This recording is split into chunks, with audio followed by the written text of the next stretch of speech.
Et bienvenue dans Monde Conscient, le podcast dédié à la sortie hors du corps, aux autres phénomènes de conscience extraordinaires et à la spiritualité. On se retrouve sur YouTube, Spotify, Apple Podcast tous les mardis. Et si vous ne me connaissez pas, je m'appelle Borvo, auteur, formateur derrière le projet Voyageurs de la Conscience, et j'aurai l'honneur d'être votre hôte, votre guide. Je répondrai aux questions de mes abonnés et je vous ferai part de mes réflexions et introspections. Et salut à la communauté, là on va répondre à une question qui a été posée sur une vidéo YouTube, sous une vidéo YouTube. Une question intéressante qui revient assez souvent, une question un petit peu de néophyte on pourrait dire, mais de néophyte qui commence à faire des sorties hors du corps tout de même. Et cette question, je vais pas y aller par quatre chemins, elle nous vient de Hicham Neraoui, merci à toi pour cette question. Et je vous lis directement son commentaire. Ça nous donnera la structure de ce podcast. J'ai fait une sortie hors du corps et il y avait une voiture que je ne connais pas dans ma cour fermée. Est-ce normal? Une fois revenu dans mon corps, sur le haut de ma nuque, c'était tendu. Est-ce que c'est la fameuse corde d'argent? Donc il y a bien deux questions, deux parties.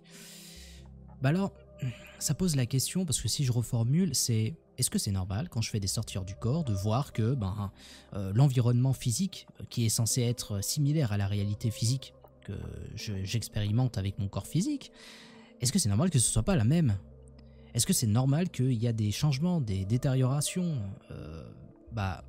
typiquement, une personne saine d'esprit, on va dire, ou un peu cartésienne, elle va dire non, c'est pas normal. Et tout cela prouve que ce sont des illusions, que c'est dans la tête. Mais comme le dirait un célèbre agent du FBI, la vérité est ailleurs. Et surtout, elle est beaucoup plus complexe. Je me souviens au départ, quand je faisais mes sorties hors du corps, effectivement, je voyais des changements dans mon environnement, surtout ma chambre par exemple. Les murs n'étaient pas de la même couleur, même si en réalité je voyais tout en nuances de gris et bleu, un peu bizarre. Tout de même, les couleurs étaient là, mais c'était très pâle. Voilà ce que je veux dire. Les couleurs n'étaient pas vives. Et du coup, ça diminue un petit peu la beauté que l'on peut avoir à visiter ce qu'on appelle la réalité éthérique. Juste pour mettre un peu de contexte, quand on fait une sortie hors du corps, on fait une sortie hors du corps quelque part. On va quelque part, on va dans un environnement. Ouais. Alors c'est quoi? Ça dépend des traditions. Et en parlant de ça, du coup, il y a, peut-être que vous connaissez la Société théosophique, donc c'était une tentative de la part d'une personnalité connue dans ce milieu, Elena Blavatsky, de réconcilier un petit peu l'Occident et l'Orient en termes de tradition, en termes de sagesse, et pour ça, elle a mis en place un système qui synthétisait un petit peu toutes ces traditions-là. Et que vous soyez d'accord avec elle ou pas du tout d'accord, que vous aimez ou pas, c'est pas très important parce que vous utilisez de toute façon son système. C'est-à-dire que pour elle, il y a un septénaire, donc c'est-à-dire qu'il y a 7 plans qui existeraient, donc 7 types de réalités au-dessus du monde physique. Voilà, il y aurait le monde physique en tant que tel, un monde biologique, un monde fait de matière. Il y aurait après le plan éthérique. Le plan éthérique, c'est un petit peu la contrepartie énergétique du monde physique.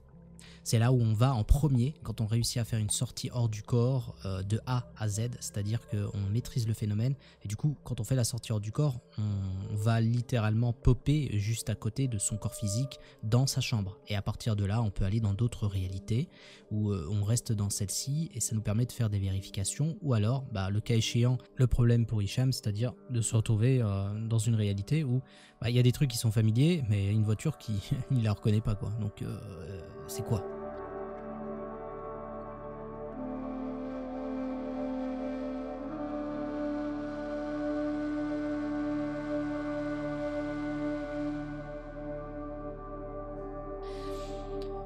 Ensuite, vous avez tout ce qui est les plans astraux, donc c'est des plans de co-création en quelque sorte, c'est-à-dire qu'il y a là-bas toute une faune de conscience extra-physique qui existe, qui sont organisées et qui modèlent comme ça des structures de réalité qui sont très différentes les unes des autres.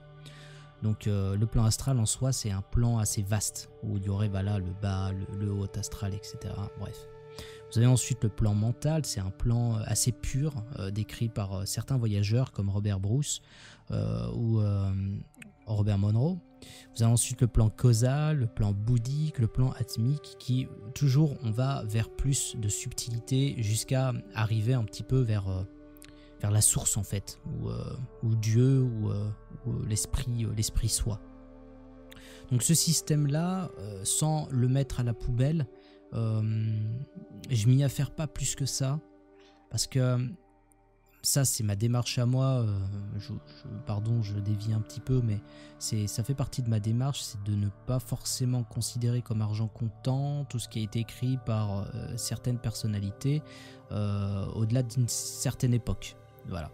Donc Elena Blavatsky, je la considère comme une traditionnaliste. Je pense qu'il y a des choses intéressantes à récupérer en termes de sagesse et de connaissances. Après, vous faites le tri, je fais le tri, chacun fait son tri avec son mental et son discernement. Mais bon, tout ce qui est vieux, tout ce qui va être plus ancien, je vais éviter de rentrer dedans parce que c'est très facile, c'est très intéressant, mais c'est très très très facile de considérer que la tradition dans laquelle on est, c'est la meilleure, et que les autres trucs qui existent, ça sert à rien, qu'ils sont tous dans l'erreur, qu'il n'y a que nous qui avons la véritable vue d'ensemble sur la réalité, quoi. Je dis n'importe quoi, ça peut être une tradition kabbalistique, ou être à fond dans le Tao, dans le soufisme, etc.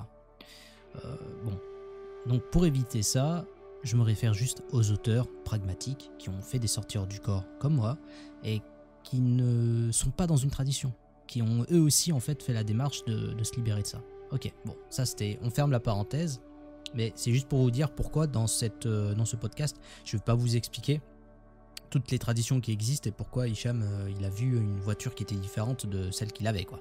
Ça rime à rien et puis bon, c'est pas intéressant, quoi. On va préférer un peu le concret.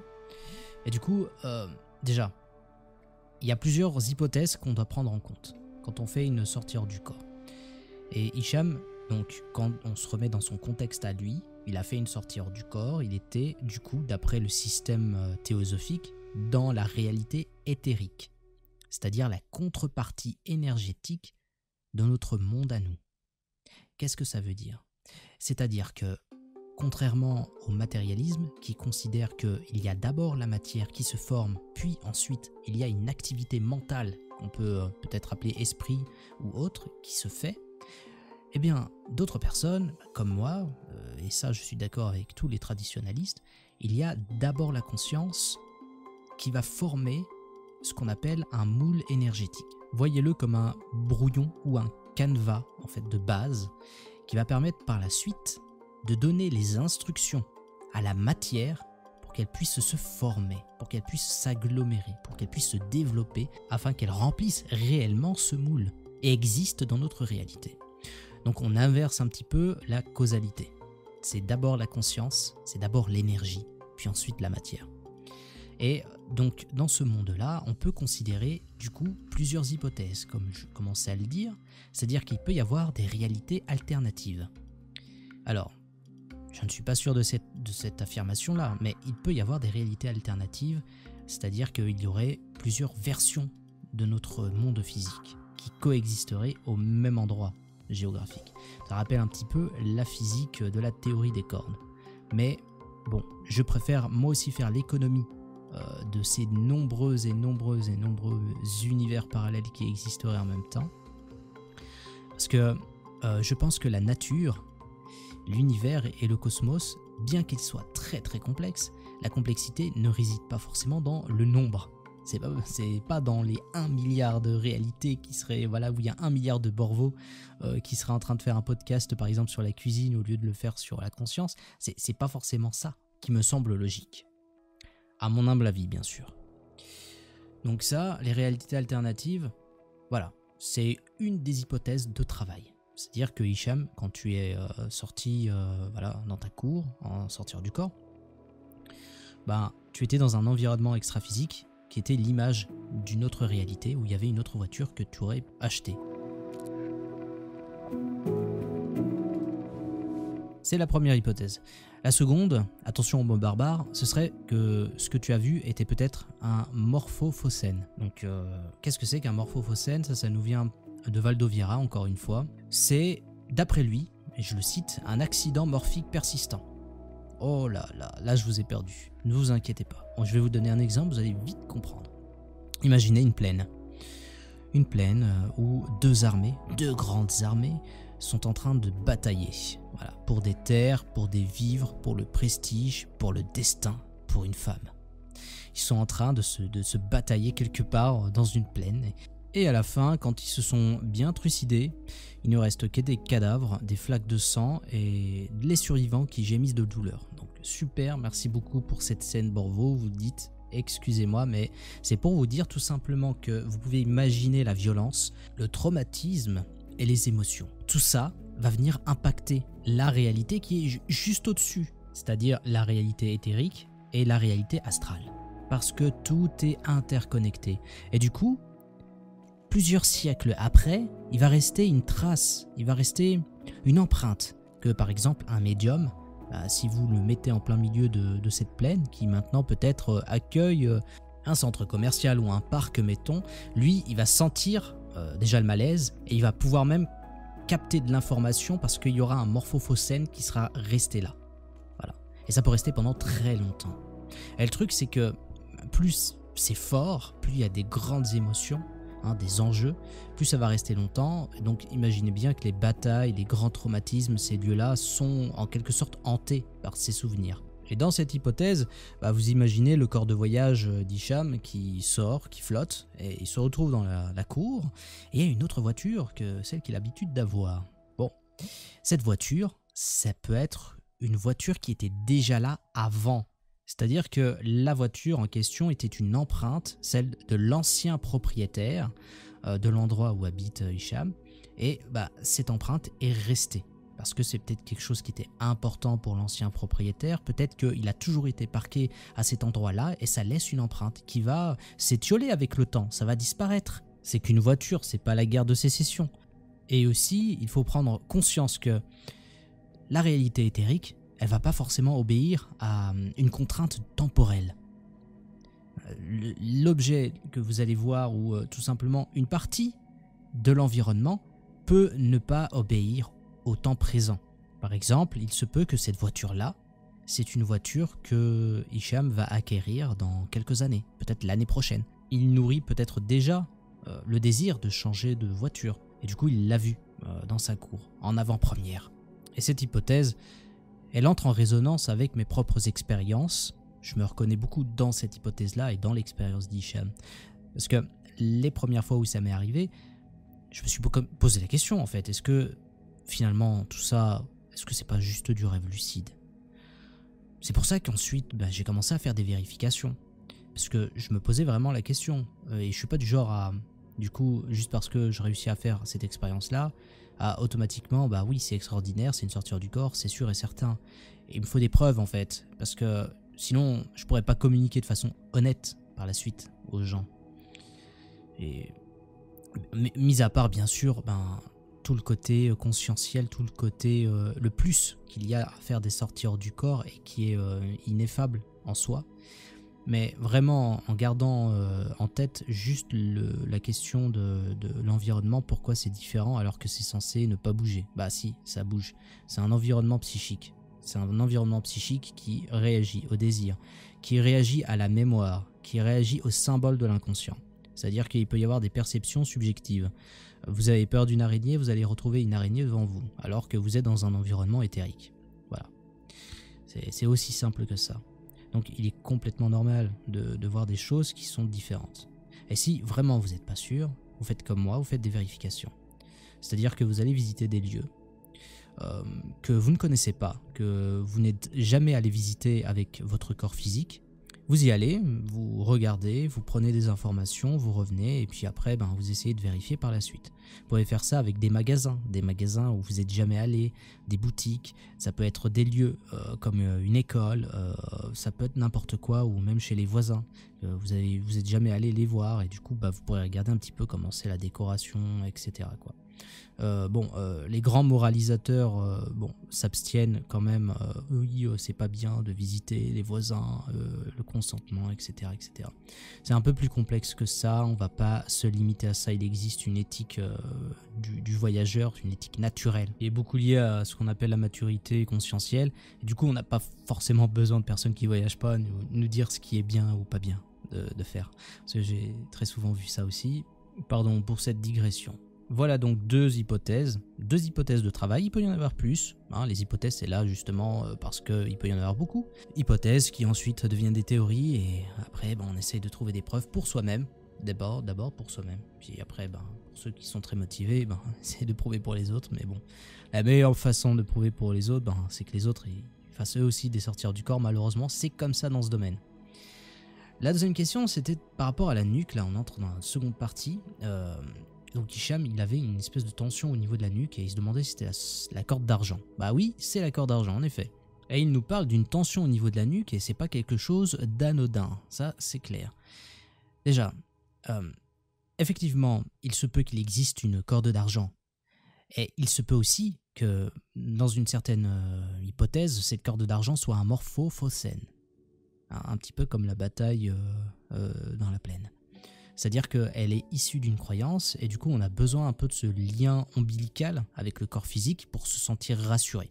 Ou alors, deuxième hypothèse, ça existe pour de vrai et ça fait partie de l'anatomie énergétique et il y a véritablement une anatomie énergétique.